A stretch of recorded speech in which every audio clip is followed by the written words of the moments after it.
Hello friends! Happy Sunday! For this week's sketchbook story, I'm sharing some memories from the past few years. Because I just started YouTube a few months ago, many of you are new friends to this channel, and there are some who may have known me from watching Annabelle's vlogs as well. I thought we could get to know each other better, and for you to know what drives me or where I'm coming from with my creative motivations and goals. I have a habit of journaling that began when I suffered a really terrible heartbreak 3 years ago. I found reading and writing to be a relief for me. Even if none of my thoughts were coherent and my handwriting was illegible, it felt good to watch the blue ink pool over the blank pages. The style I am drawing in today is very similar to how I drew in my sketchbook. I used little boxes and compartments sort of as a way to refrain my thoughts from traveling too far into the past. I have a habit of living in the past, and for a long time I saw it as therapeutic and helpful.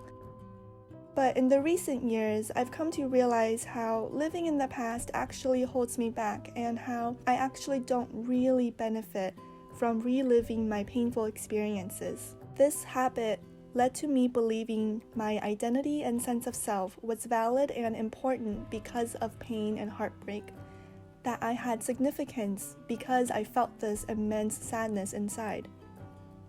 I don't know how long it took for me to move forward from this, but I think my senior year in school really helped me put things in perspective.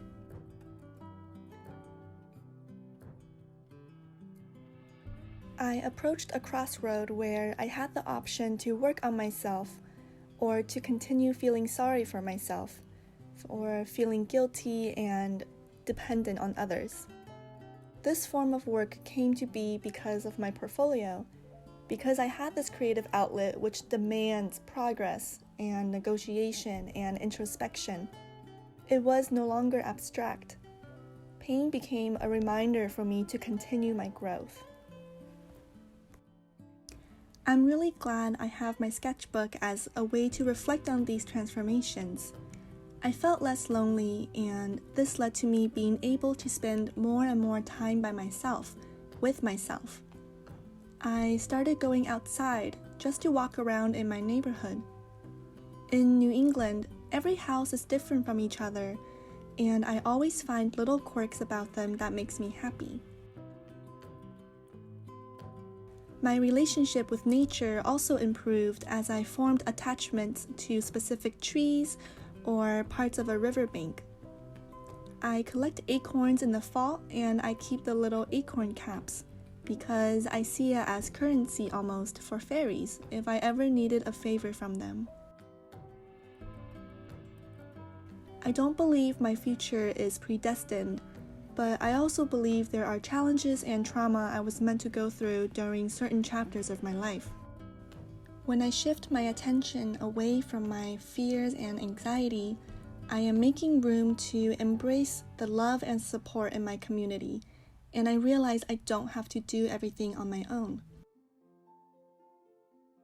I hope this journal entry helped soothe your day, and I invite you to take a moment to just reflect on how you've been doing.